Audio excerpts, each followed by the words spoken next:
네, 이 전국 곳곳에서 신규 집단 감염이 발생하면서 지금 들으신 것처럼 확산세가 쉽사리 꺾이지 않고 있는 모양새입니다. 많은 전문가들이 수능 이후 이번 주말이 대유행의 중대 갈림길이 될 거라는 전망을 내놓고 있습니다.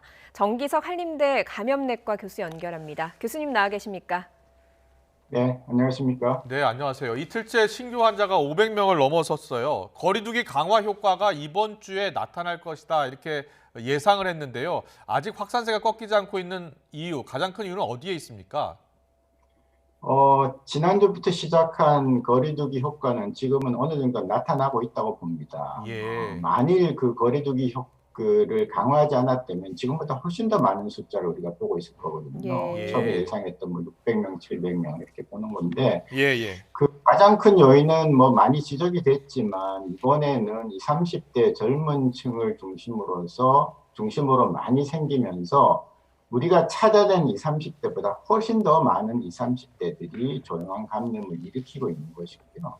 지금 예. 지난 2주간 감염원이 밝혀지지 않은 환자 숫자가 15% 전후가 되지 않습니까? 그러면 얼추 잡아서 거의 1000명에 가까운 확진자들이 모르는 감염원에 의해서 감염을 됐고, 그러면 그 사람들을 감염시킨 그 모르는 사람들이 또 다른 사람들을 감염시켜 왔다는 것이죠. 그래서 아마 제 예상은 이 유행은 상당히 긴 기간 동안 큰 피크는 피할 수 있을지는 모르겠으나 지금같이 나오는 300명, 400명, 500명대를 오르내리면서 계속 갈 것이다. 그렇다면 조금 더 강력한 조치를 해야 이 기간을 줄일 수 있지 않을까 그렇게 보고 있습니다. 예, 거리두기 효과가 어느 정도 나타났기 때문에 지금 정도로 나오는 거지 아니면 조금 더 많이 나왔을 거라는 분석을 해주셨는데 그럼 교수님도 지금 이번 주말에 좀 피크를 찍고 계속 이 상태로 갈 거라는 생각을 가지고 계시는 건지요?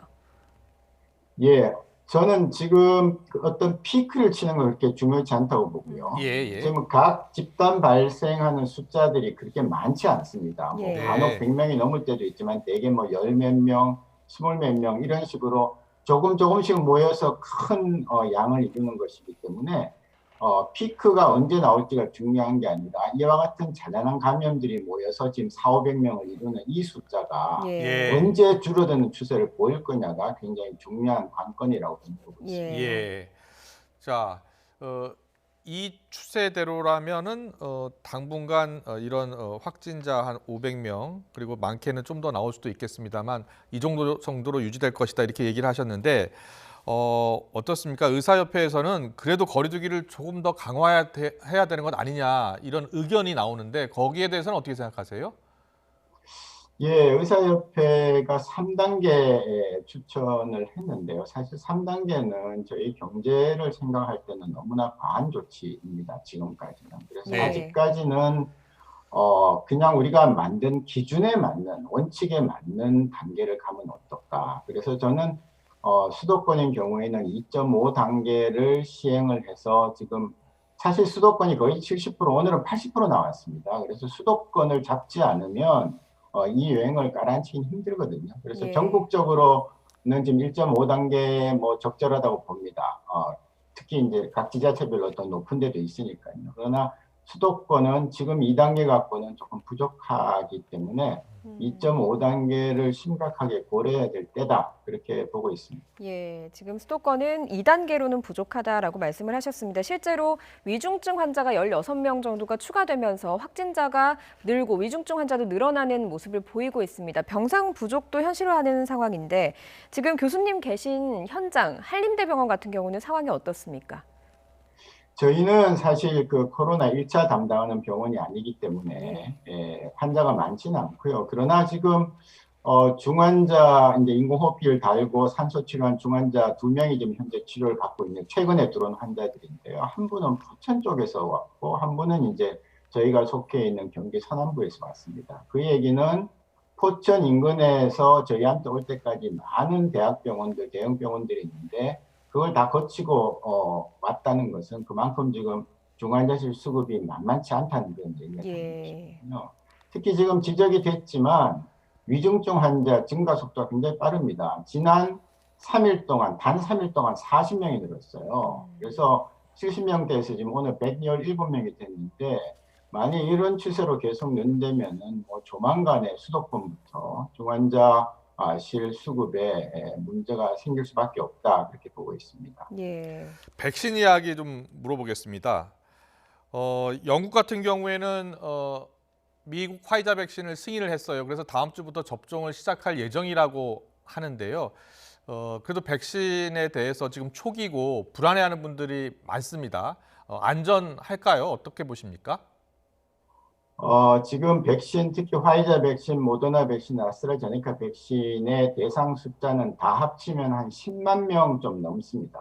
예. 그런데 단기적으로는 크게 문제가 없는 걸로 지금 발표가 되고 있기 때문에 네. 단기적인 안정성은 큰 문제는 없다. 당장 큰 우리가 그전에 잠깐 문제됐던 아나필락시스라든지 뭐 다른 큰 부작용을 일으키는 문제는 일단은 없다고 봅니다. 그러나 이것도 100만 명, 1000만 명, 1억 명 이렇게 가면은 단기적인 문제 생길 수 있고요. 예. 더 중요한 것은 중장기적인 문제입니다. 지금 3상이 끝난 지가 다 얼마 안 됐기 때문에 불과 지금 한두 달, 두세 달짜리를 갖고 보고 있거든요. 그래서 실제로 석 달, 넉 달, 다섯 달이 넘어가면은 하지 마비, 그러니까 전신성 마비가 오는 길랑발해 증후군, 백신에서는 올 수 있는 겁니다. 그런 것들이 얼마나 더 많이 오느냐, 심각하게 오느냐 이런 것들 문제가 되는 것이거든요. 그래서 예. 그런 안정성 문제는 외국에서 먼저 지금 접종을 시작했으니까 예. 그것을 보면서 시판후 조사라는 게 있습니다. 임상 4상에 해당되는 것이거든요. 그래서 예. 사상을 좀 보면서 우리도 판단을 하는데 좀 도움을 받을 수 있지 않겠나 그렇게 봅니다. 예, 우리 정부는 아스트라제네카와 백신 계약을 체결했다 이렇게 밝혔습니다. 지금 가장 궁금한 것 중에 하나는 언제쯤 우리가 어떻게 누가 먼저 백신을 맞을 수 있는가 하는 건데 교수님 생각은 어떠십니까? 아스트라제네카는 국내 회사가 위탁 생산 계약을 이미 했기 때문에 아마 어느 정도 생산하면서 우리 국민들한테도 다가올 수 있을 것입니다. 계약까지 끝냈으니까. 그 시기는 제가 정확하게 예측하기는 어렵겠습니다만은 지금 아직 승인이 안 났으니까 각 나라들로 승인이 나면 생산을 시작하고 적어도 내년 초에는 우리나라 분들도 맞을 수 있을 것 같은데요.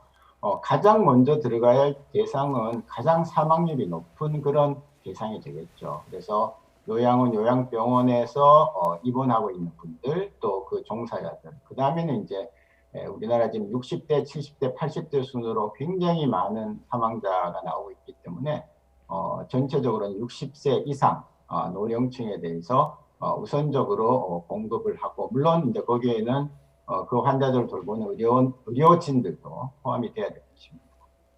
네, 알겠습니다. 오늘 말씀은 여기까지 듣겠습니다. 지금까지 정기석 한림대 감염내과 교수와 함께했습니다. 잘 들었습니다. 고맙습니다. 감사합니다.